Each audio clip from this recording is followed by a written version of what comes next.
Hello, my name is Judy Lee and I'm a student at the University of Hong Kong. Approaching my final year of university, I started thinking a lot about my career prospects. So my friend Michael Kim and I decided to go out and interview working professionals in various industries and hear what they have to say to students like us. I hope this helps.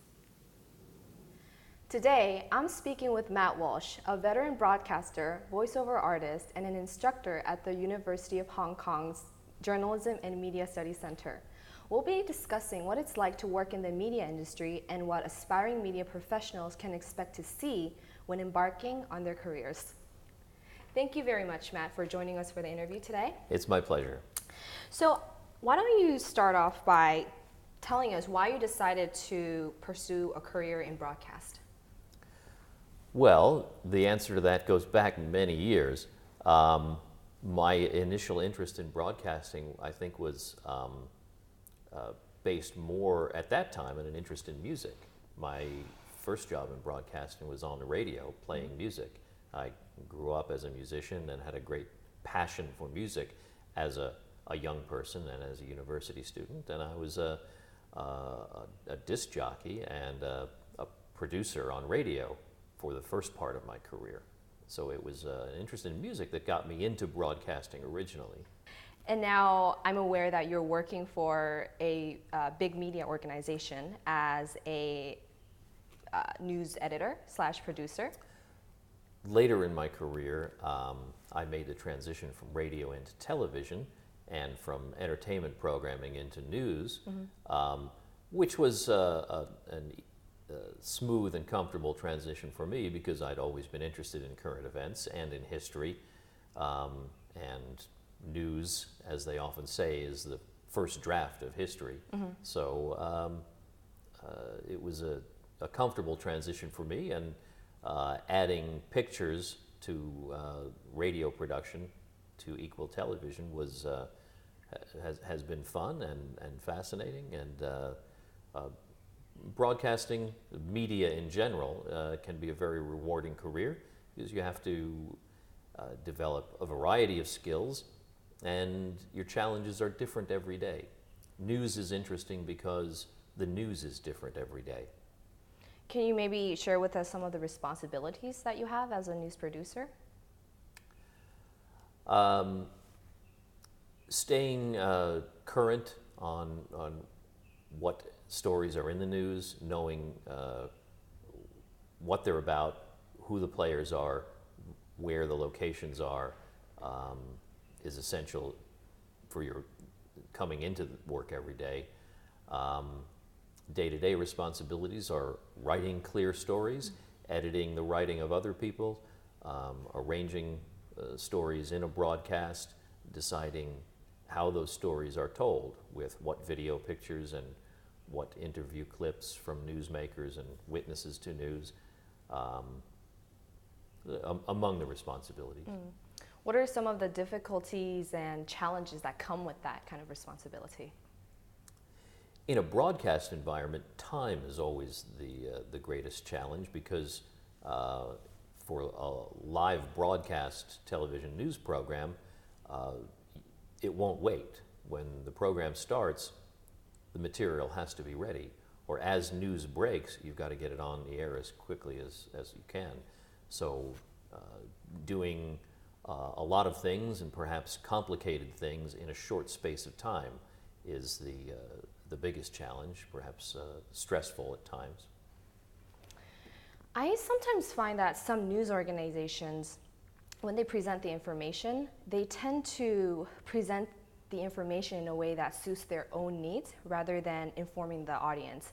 For example, Fox News still denies climate change, still denies global warming, whereas a majority of scientists claim otherwise.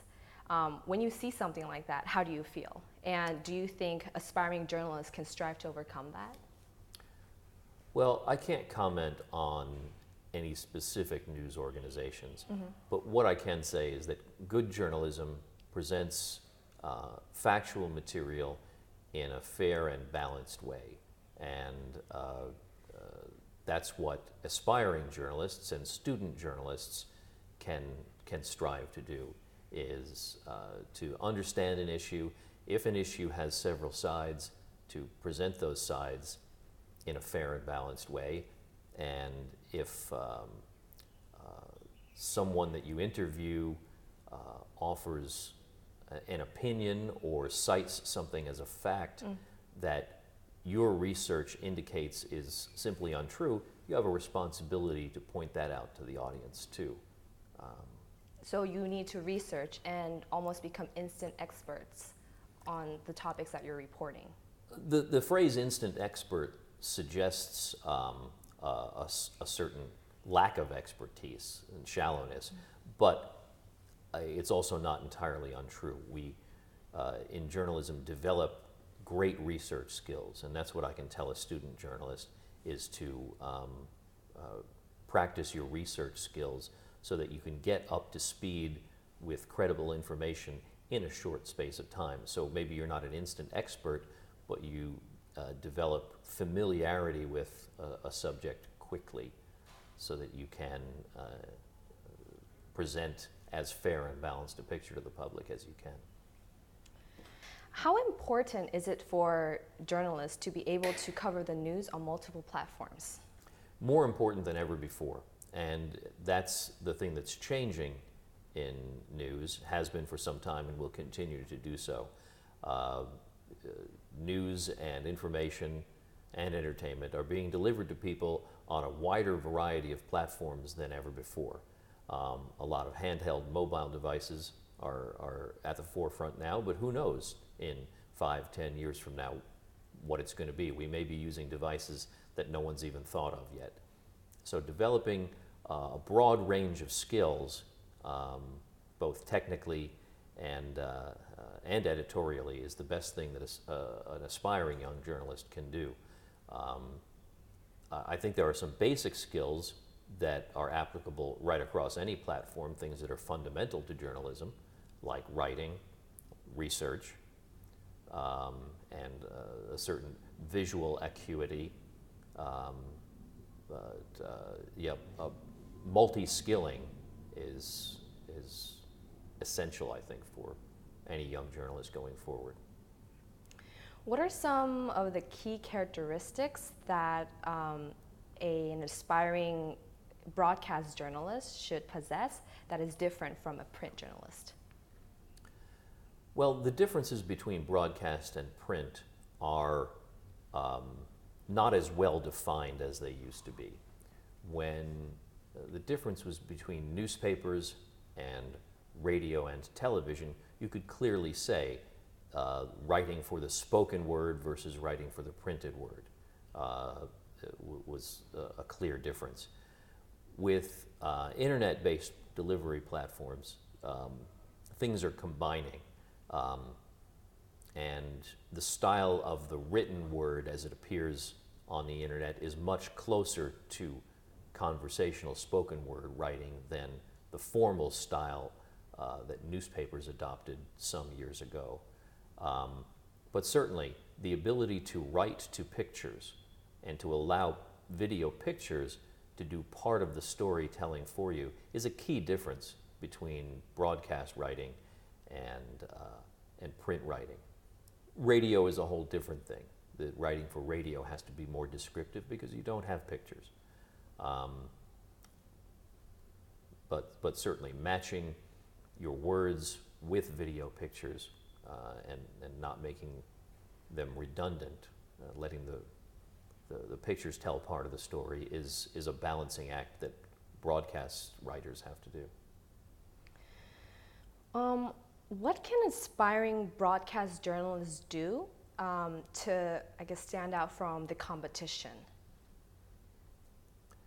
I think that a fundamental thing that any young person can do to make them stand out from the competition in any field, not just broadcast journalism, not just journalism as a whole, learn to write. I think that I can't speak for all educators, but anecdotally, people I talk to in education and in broadcasting find that writing skills appear to be declining. So if you can really learn to write clearly and in a compelling manner, you will stand out from others around you. Would you maybe recommend some kind of part-time job or an internship even? Absolutely. Internships are terrific for university students to get real-world experience and gain exposure to what the industry is really like. Classroom learning and practical labs in university are of great value in developing some skills, but to really see how those skills are applied in a real-world environment, there's nothing like it. An internship is a great idea for any student. While we're on the topic of internships, what advice would you give to current interns that they can apply in their experience to parlay that internship experience to a full-time paid job? That's what everybody wants, isn't it? To extend your internship into being a paid position. I've certainly seen it happen before, or a sharp intern will be offered a position elsewhere in a company. It does happen. It doesn't always happen, and no matter what you do, you can't guarantee it.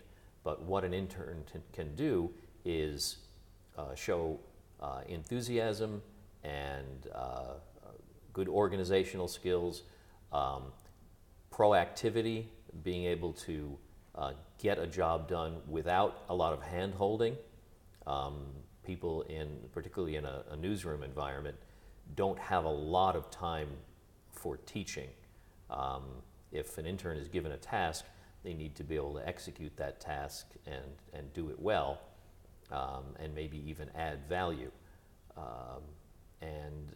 If you make yourself invaluable as an intern, and all of a sudden your internship is over, and the organization says, oh, wait a minute, next week this person's not going to be here anymore? Oh, we could continue to use their contribution. They might find a place. That said, with budgets and headcounts being what they are, organizations are not going to create a new position, usually. Even for a shining star intern, there has to be a job opening to fill. But an intern that has proven themselves to be reliable and performing their required duties very well has a much better chance than somebody perhaps from the outside. How important do you think networking is in the media industry in particular? It doesn't hurt to know people. That old saying, it's not what you know, but who you know, is, I think, a bit cynical and a bit shallow. It is what you know. You can't know nothing and just get a job through connections, because once you get that job, if you don't know how to do the job, you'll fail spectacularly, and that's no good. And nobody who would want a job that they have just because they have an uncle in the business. That's not good for your self-respect.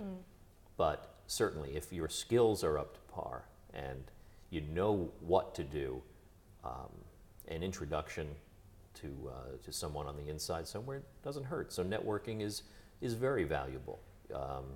You want people to know who you are and what you have to offer, and talking to people and getting your name around and introducing yourself when you have opportunities to do so, it's always a great idea. Well, thank you very much, Matt, for joining us for the interview and for your invaluable advice. Thank you, Judy. It's been my pleasure.